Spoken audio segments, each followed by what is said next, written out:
All right. Welcome, everybody. I love the excitement. I've had a smile on my face for 2 days. This is very cool. So I'm going to give you a brief rundown. We're going to start with opening statements from all three of the guys, and then we'll open it up to questions. If you guys have a question, somebody from my staff will be in the aisle with a microphone, so just flag them down. I will say we cannot get to everybody, so this is the first of many spring availabilities with these guys. So if we don't get to you today, media, we will get to you at some point soon. And then we'll take a couple pictures at the end. So I'll open it up for Mr. McNair. Thank you, guys. Well, thank you for being here tonight. It's my honor to introduce you to the Texans' new head coach, DeMeco Ryans.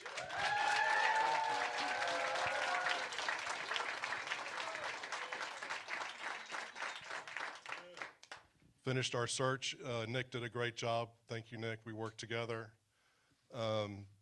This young man exhibited everything we wanted as far as leadership, football knowledge, led one of the top defenses for the last 2 years, and he fits exactly what we're looking for to lead our team into the future. And I'm not the first to say, but let me say it now, welcome you and your family to H-Town. Thank you. Thank you. Appreciate everybody being here. First of all, I'd like to thank Cal and Hannah for their support throughout this process. And the reality is football is a people business. That's the reality of it, right? We're going to win with people. And what better person to lead this organization, to lead this team, to lead these players than DeMeco Ryans. So I think everything that DeMeco exudes as a player, what he exhibited as a player, he's done as a coach, his leadership, his selflessness, his toughness, his team-first mindset, his charisma.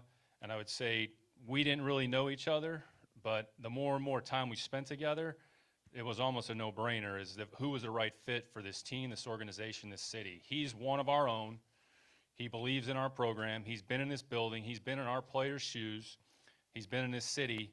And for him to come home, for him to give us the opportunity to be a partner with him, certainly grateful and appreciative, and can't wait to get started and can't wait to get to work together. So thanks, DeMeco.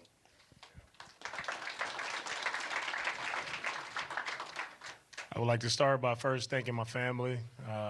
Couldn't be here without the sacrifices that, they endured for me to have the opportunity to coach. And I know everything that they've been through, and I'm just so thankful for my family, first and foremost, for being here with me.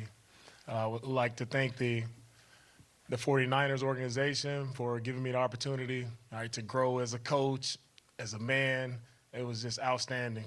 6 years there. Kyle, the York family, John Lynch, and all the coaches, all the players that I had the opportunity to work with there. It was a special group, and I'll be forever grateful to those men who allowed me to coach them and lead them over the past 6 years. And now here with the Texans, I can't thank you enough. Cal, Nick, can't thank you guys enough for believing in me, to give me this opportunity to lead the Texans, the team that drafted me here in 2006. I mean, this is just, it's a surreal moment for me. And I'm thankful to God that he's just paved the way for me through everything that I've been through in life and for my paths to end back up here in my home in H-Town where it all started. I mean, it's a blessing that it's still, it's still for me, I'm still trying to believe it, right? But this is outstanding, man. To all my former players, my former teammates that are here, man, it's great to see all you guys here, right? The work we all put in together here, it means so much to me just to see you guys here, see your faces. Man, for the support you guys have given me, it's been outstanding. I love you guys so much. Thank you for your support. To the players that are here, the current players, man, I can't wait to get started. I can't wait to get started with you guys, man. I'm fired up, right? This is a young team, right? We're on the cusp, right? We got to add some pieces to what we're doing here, but I'm so excited to get started and get to work with you young guys, right? And to build a winning program here with the Texans. And yeah, I'm fired up. The excitement is real, and I can't wait to get to work, to get to coaching. Right? We want to bring a winning all right, a winning team. That's what we want to bring to Houston. We want to bring you guys a team that you're going to be proud of as fans, right? We want to fill up NRG Stadium, and we want you guys to make this truly a home field advantage for us again, right? All the excitement that we have right now, I'm excited, I'm fired up, and our fans, we want to continue that excitement in supporting the team that we have here. Everything with me and Nick, we're here to build this thing together, build it the right way with the right people. Right, build it the right way with the right people. And what we're looking for, what I'm looking for, and the type of players that we're looking for is players, right, who are looking to swarm. Right, we want players who have a special work ethic and a relentless mindset in everything that they do. Right, that's what you're going to see from Texans football. Right, you're going to see fast, you're going to see physical, you're going to see toughness. But most of we want smart players who truly are dedicated to being the best that they want to be, and guys who are coachable and guys who want to go win. And that's what we want to do. We want to do it in a first-class manner. We're going to do it the right way, and I'm excited and fired up to get started with you guys.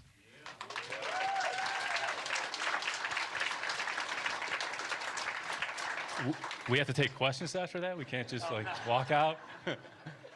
We're all set, I think. We're going to start with John McClain, but there's going to be microphones in the aisle, so just flag my staff down. Go ahead, John. DeMeco, you could have gone to other teams. Why the Texans? And did you give serious consideration to the other teams, especially Denver, since you interviewed there?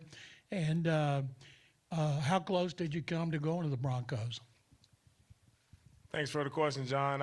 I'm thankful for the Denver Broncos, and we had great interviews there, great people there. But when it came down to it, there is no place I wanted to be any more than H-Town. So it was an easy pick for me. It was a no-brainer to be here. All right, be home. It was a no-brainer. So it wasn't a difficult decision at all. It was very easy. DeMeco Ryans saying it was an easy decision to pick H-Town. Excited to create a team that we can be proud of. We've got more coverage on DeMeco Ryans on our website, KHOU.com, and coming up later in the show. And we'll have team sports coverage on the new head coach. Well, the winter storm is winding down in North Texas. So when I first thought about coaching, it was while I was playing.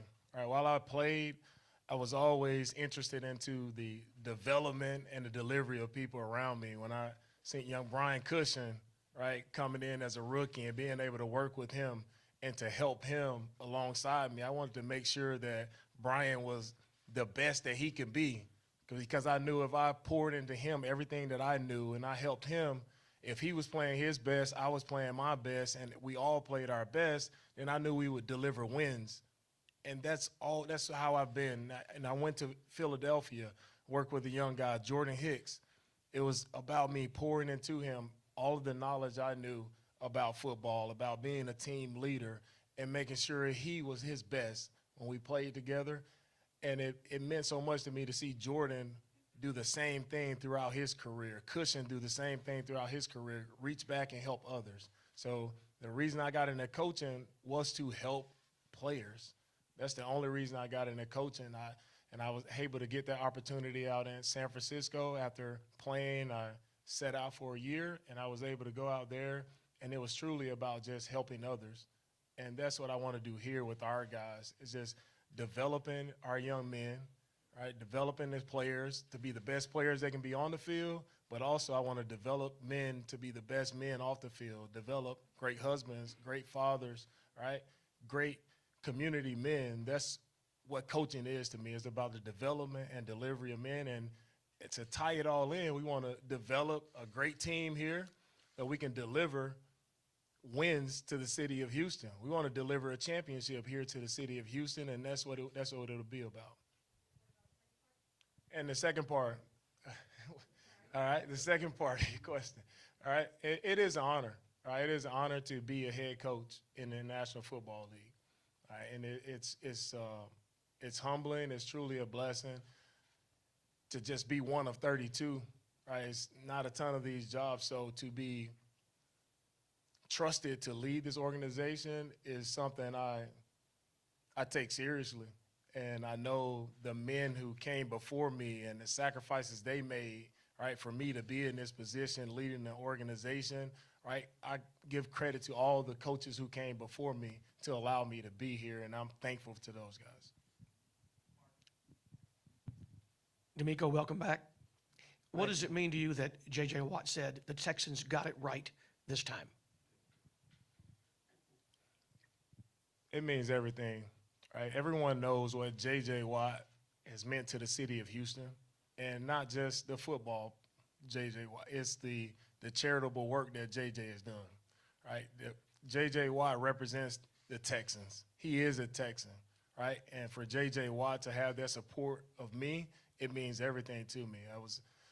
I was blessed to be able to see J.J. Watt play in his last game, right? Versus it was the Niners versus Cardinals, his last game, and to see him and the way he went out, right? He dominated. He had like 2 sacks and beat up on our guys a little bit, but it was a awesome moment when J.J. walked off the field for the last time. For me to be standing on the sideline across from J.J. from when I was with him in his first career NFL game, and to see him in his last NFL game walk off and see the applause, see the respect, see just everybody he was in an away stadium, but everybody on their feet applauding J.J. Watt because of the man that he is, right? And that means, and that's the type of team we want. We want to build this team with guys who have the character of J.J. Watt, who have that athletic ability, right? That dominance as a player is J.J. Watt, right? That's the type of men that we want in our organization.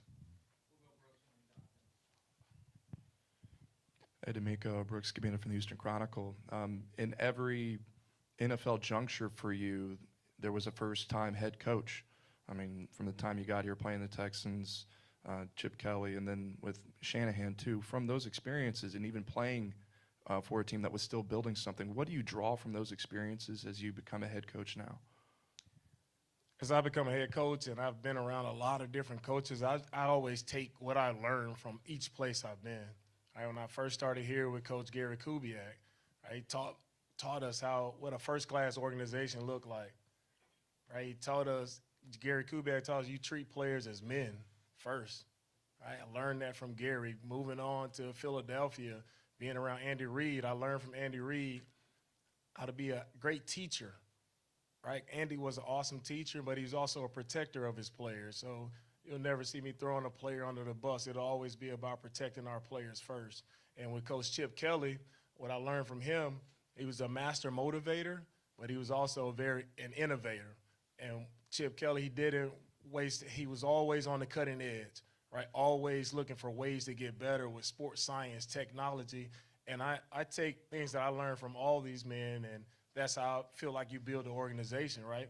You build a first-class organization, right? You protect your players, be a great teacher, motivate them, and do everything to be adaptable, to change and make sure we have the best things for our players when it comes to sports science and technology. Jonathan Alexander, Houston Chronicle. Question for Cal and Nick first. What in particular about DeMeco's interview impressed you guys most? And then DeMeco, my question for you would be, what are you looking for in an offensive staff? Yeah, I'll take the first part of that question. So when we interviewed DeMeco, it was interesting. So it was a Friday after they just finished practice. He literally walked off the practice field probably 30 minutes before he sat with us, right? And they were getting ready to play the Cowboys in the divisional round. You would have never known that. His passion, I mean, what was what do we like? Like everything. Like it was one of the more impressive interactions that I've been around. And the thing about it is genuine. Like DeMeco is who he is. He's sincere, he's real. And by the end of the call, we kind of had some parting words. Do you have anything else you want to leave with us? And he said, basically, I want to come home. This is my dream job. Let's make it happen. All right? So I think it behooves us to kind of take that information and say, all right, let's figure out a way. Now, understanding the rules and parameters in place, like they were playing, whatever it was Sunday, we couldn't talk to them basically until, now they won the game. I mean, fortunately they won. I mean, they beat the Cowboys. Everybody in Houston was happy about that. So we couldn't talk to them basically for another week because they were preparing for the NFC Championship game. So I think part of the process was being patient and just understanding that this is a real dude right here, and it's an impressive discussion, interaction, and we just had to be patient. We still had to go through our process, be diligent, but all the things that we felt were important for this job that a head coach needs to possess. Before we went into this, we kind of had 8 to 10 different characteristics or traits or criteria that are important, and there's so many things that go into being a great head coach. And part of it is going to be learned along the way, but when you talk about leadership, you talk about strategy, you talk about tactician, you talk the ability to connect and lead people. You start to put all those things together, and we got off the call. I mean, we all kind of looked at each other like, holy cow, like, let's go play football tomorrow. But it wasn't a facade. It was just, that's who DeMeco is as a person and a man. And I think that resonated with us. And we kind of had to wait, had to be patient, and kind of wait our turn. But in the end, like, all signs led back to DeMeco, which is why we're sitting in this room with everybody here today. Yeah, I think you can see how impressive he is. This is how he showed up in the interview. It was on Zoom, but we've gotten used to Zoom over these last few years. So, and I do have a little bit of familiarity with DeMeco since he was drafted in '06. But as a leader, it showed up in Alabama. He was a leader of their defense, the captain of the team, and they called him coach. So this has been in him a long time. When we drafted him in '06, he took over the defense, stepped into the middle, called the plays. He was captain, and they called him Cap. So he's been a leader for a long, long time, and you see it here tonight, and we saw it on our calls, and it was very evident. So we're so I can't tell you how excited I am that he's here, and he's gonna lead this team where we're gonna be really happy for everybody. And for your question on offensive staffing, right, we're still going through that process. We want to find the best staff, right, that complements each other and the best staff to support our players. So we're still going through that process. How I envision the offense looking, right, we want to play with precision. We want to play with effort. We want to play with physicality. So with that being, we want to own the line of scrimmage. We want to establish the run game first, but we want to be balanced, right? We want to be able to operate with play action pass, right? We also want to be efficient. We want to have explosive playmakers who we can get the ball to. If it's not down the field, we want to be able to throw, as you see, throw a check down, right, and put it in the hands of an explosive playmaker and see him create. So everything about our offense, we want to make sure that we're adaptable to the players that we have, making sure we're playing to the strengths of our players, getting the ball in our playmakers' hand and letting them make plays. It's a pretty long checklist there. We got a lot of work to do. DJ with ESPN. So what about this job makes it a dream job for you, and what does it mean to see some of your former players come here and be here for your introductory press conference? Yeah, the first thing that makes it a dream job is there's not many times, right, as players, we kind of get, as former players, we kind of get put in a box of what we can and what we can't do. So it makes it a dream job to be a former player and to sit in these meeting room chairs and also to just show that, man, we're more than just players, right? We can be anybody we want to be, right? We can accomplish any goals that we set out to be. I'm looking at a lot of my former players here are successful businessmen, right, in the community, right, doing great things in the community, still being leaders in their own way.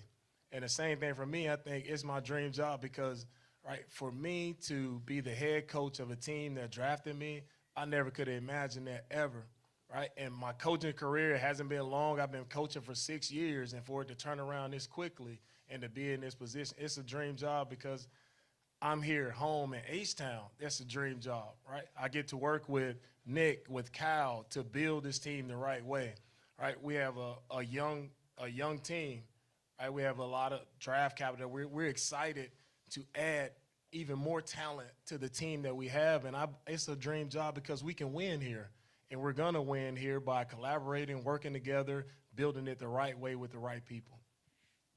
Hey, DeMeco, Aaron Wilson, KPRC. Your family's here, and for those that don't know much about your family, how much did your mother's example and the things she did, and maybe you could tell us a little bit about what she showed you growing up that kind of made you who you are?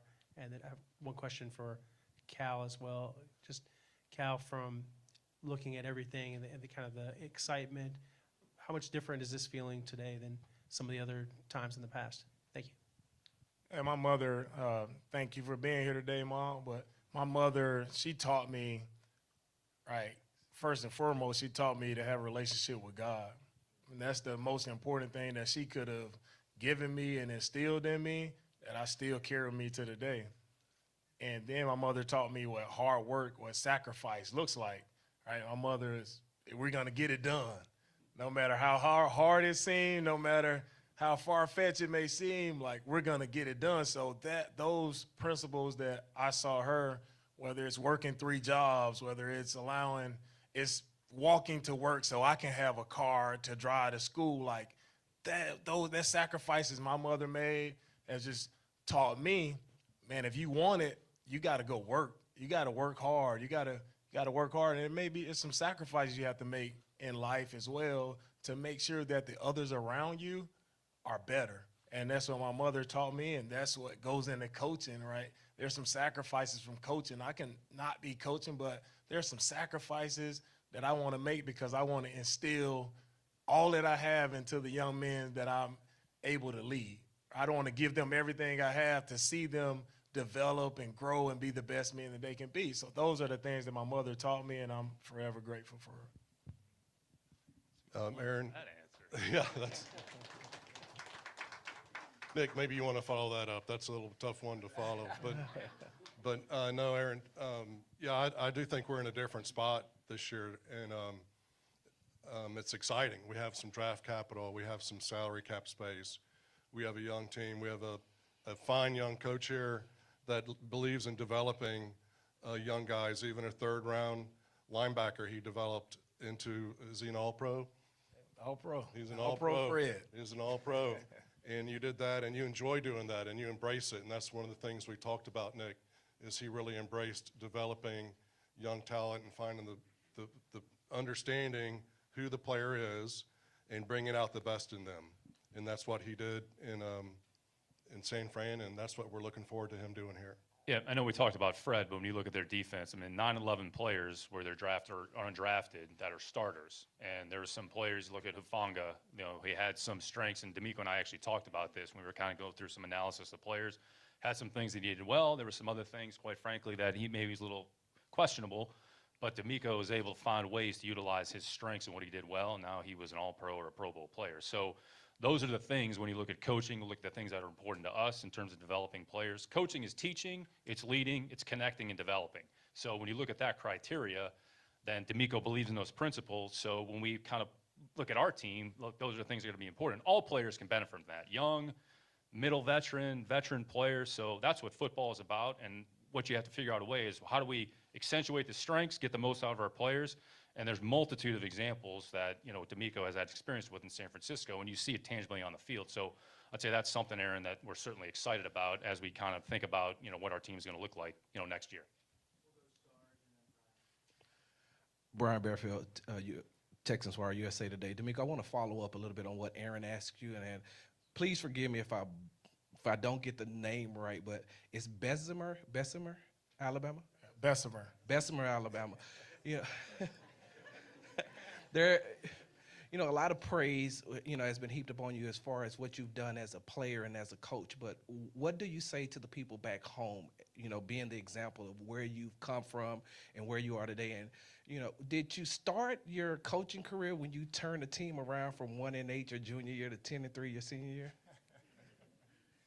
Oh, great question. What I say to all the people back in Bessemer is, whatever you dream, if you believe it, you definitely can achieve that, right? All dreams can come true, and that's what you see here today. This is a dream of mine, and it's coming true. And whatever anybody, any of us, whatever we dream, we believe, we can make it happen by putting in the work, by hard work, by sacrifice. You can make it happen. And from the other coach, from coaching, right? It's always been important to me. It really, for coaching, I got inspired from coaching back in college. My college coach, Coach Joe Cons, he really inspired me. One day he put me on the spot in front of the room, and he asked me to make some calls, and thought I knew what everybody else around me was supposed to do, and I didn't know. And at that moment, I was like, wow, I need to make sure I know what everybody around me, what their job is, and how I fit into this puzzle.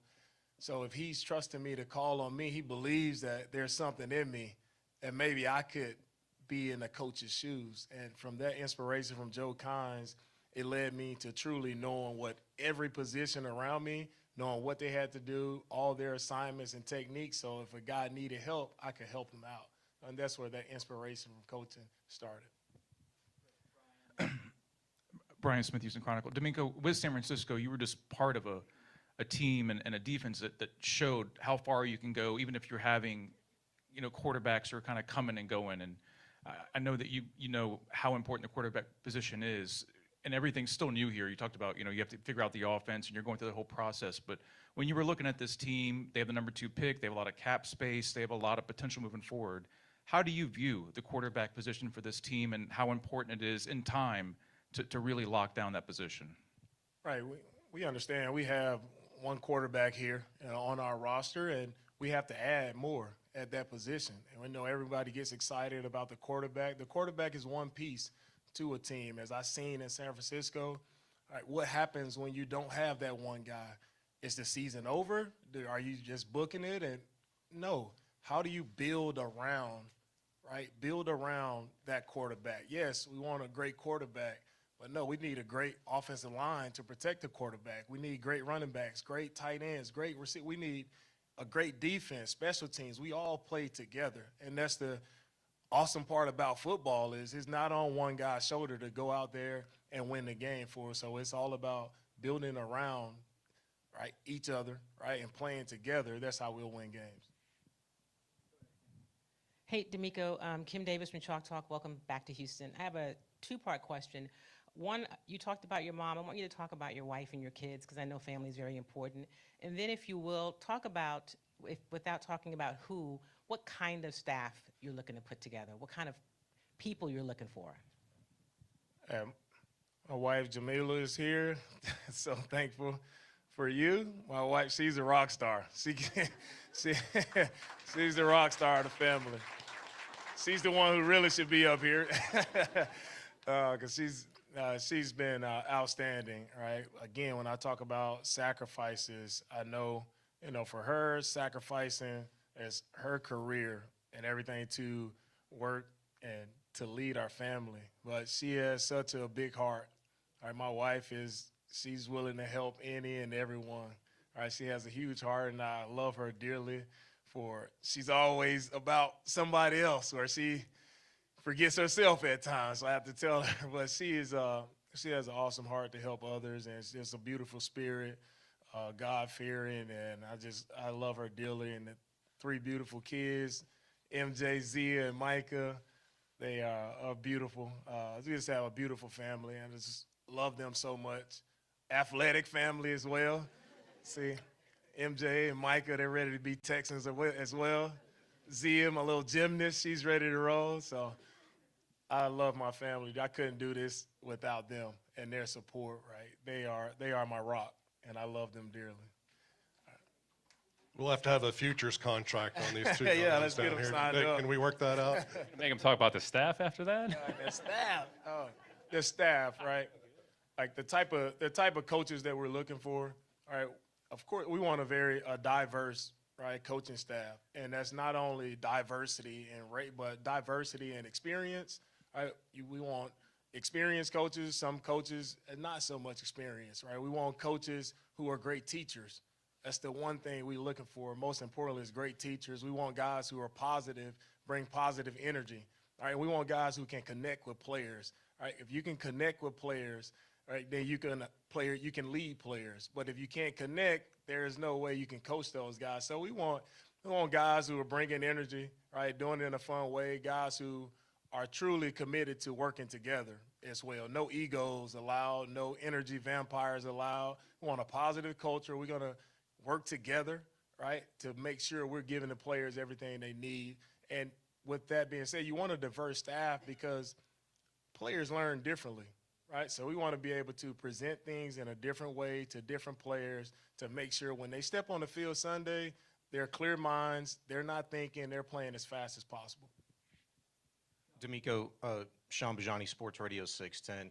A number of you have said, and you multiple times tonight, that this was a dream job.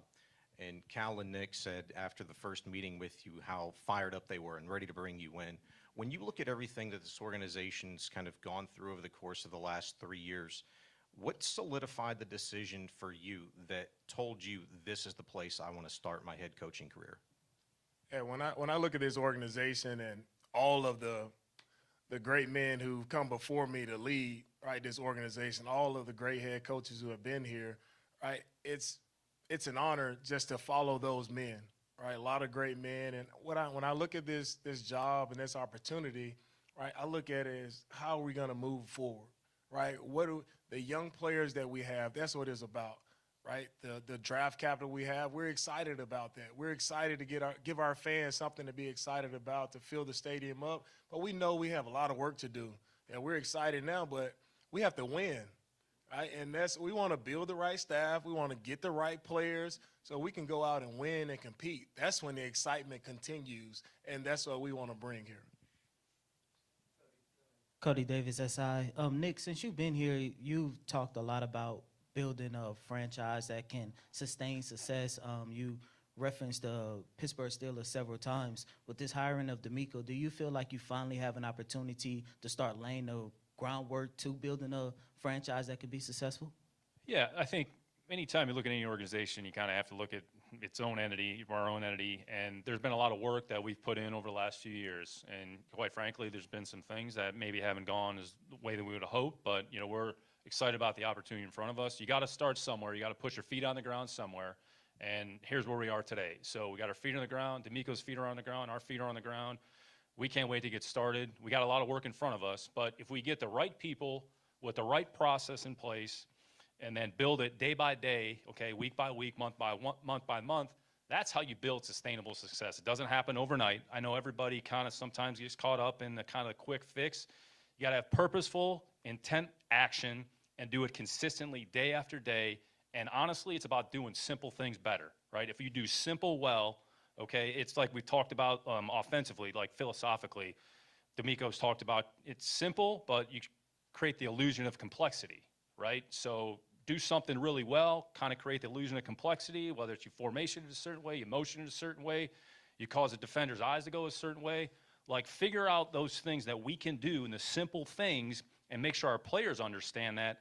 And if you do it consistently over time, that's how you're going to build something that you can actually move forward with and have sustainable success. So it doesn't happen overnight.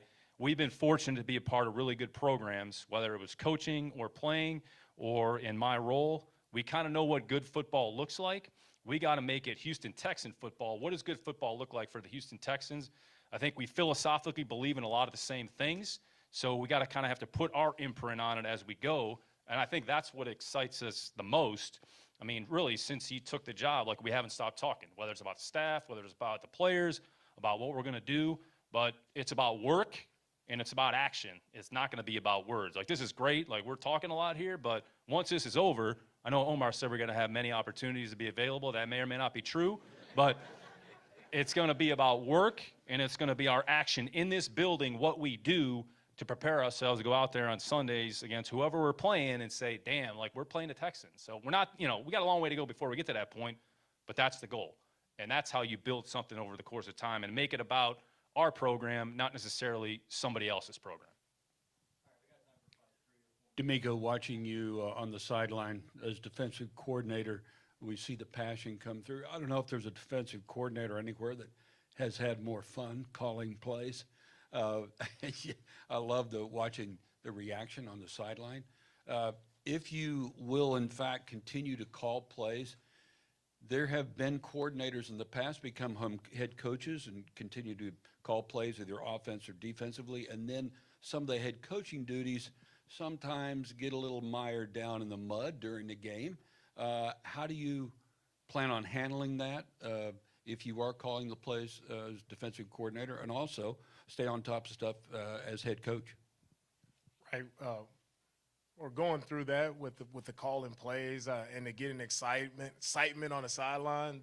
That's me. That's who I am. That's who I was as a player. Just naturally Like when you see guys work so hard throughout the week to within those 60 plays you may get to for a guy to make that one play, that one interception, or that one tackle for loss, one sack, we're going to be fired up about it because I know how hard, or I know the hard work and I know how hard it is to make those plays. So, yeah, I'm excited for my players because I know the work that they put in.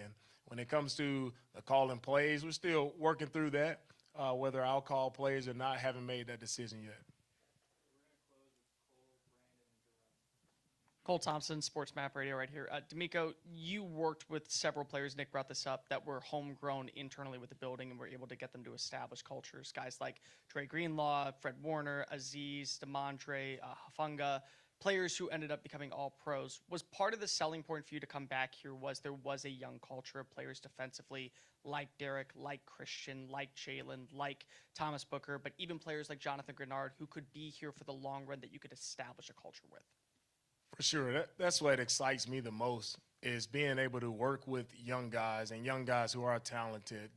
Stingley has outstanding talent, scouted him the last year, and I know the talent that he has, know the competitor that he is, right? Going to put him in position to make a lot of plays for us, right? Put him in a position where he can excel and showcase his talents, right? Seeing Jalen Petrie, loved him coming out of Baylor, loved the blitzing, loved just the play speed of Petrie, and just to see him come out this past year and the way 5 interceptions, the way he attacked the ball, man, Jalen, we got to continue to do that, right? We got to continue to take the ball away. Christian, linebacker, fast, right? Physical linebacker. Those are the type of players, right, we can build around. So that does excite me when you have the young talent that we have here. That does excite me, and I'm most encouraged by seeing a player, right, whether it's a Fred Warner or Trey Greenlaw, guys I've worked with, who when people say, they're not that good, right, they're not good enough,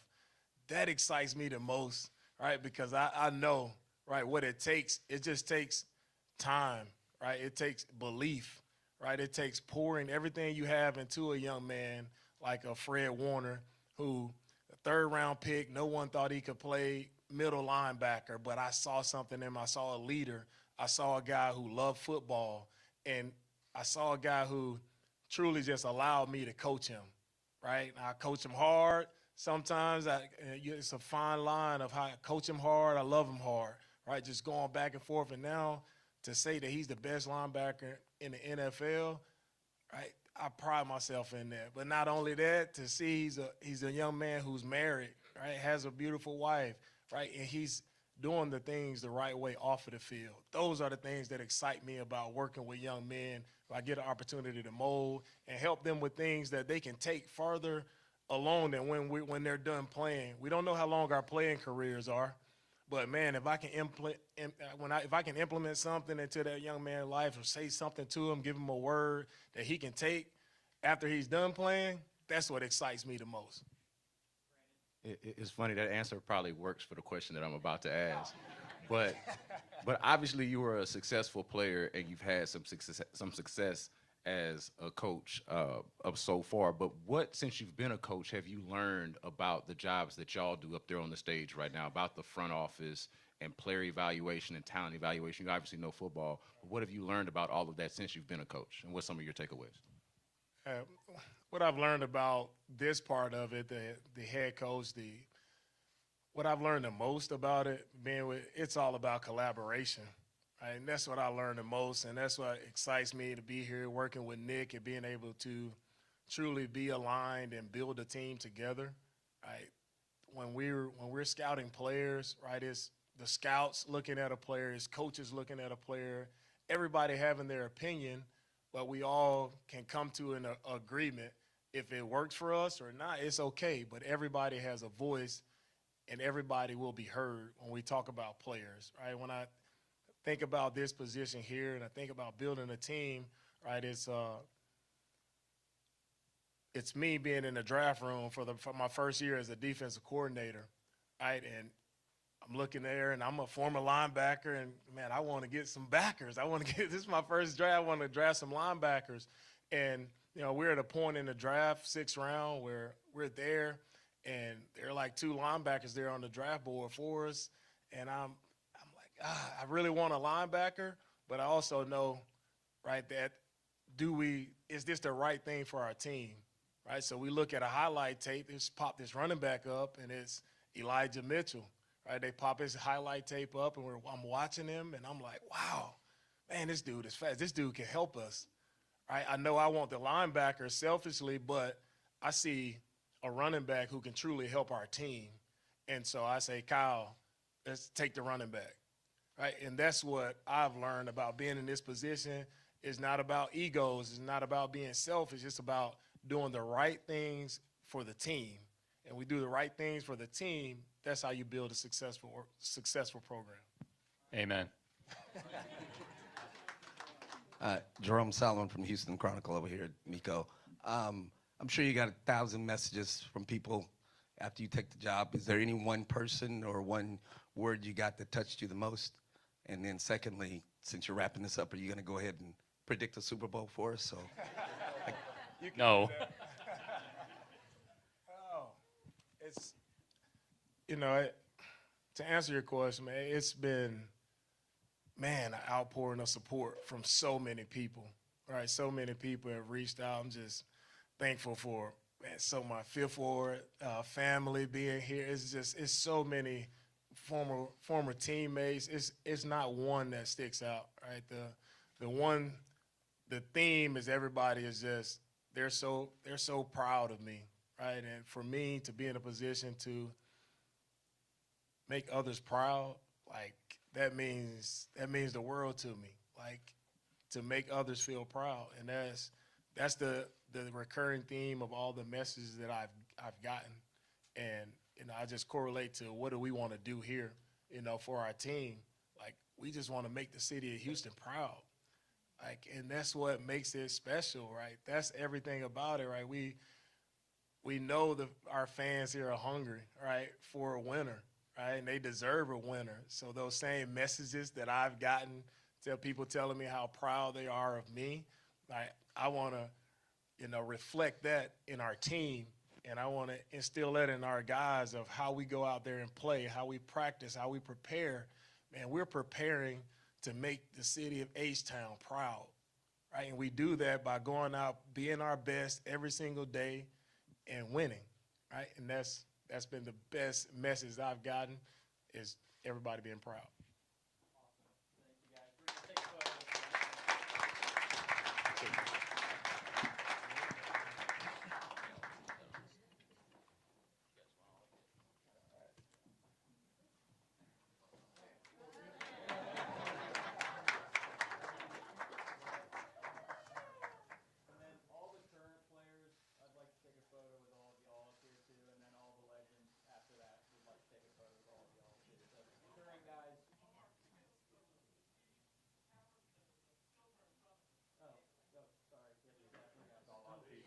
Come on, guys. All right, one more pose.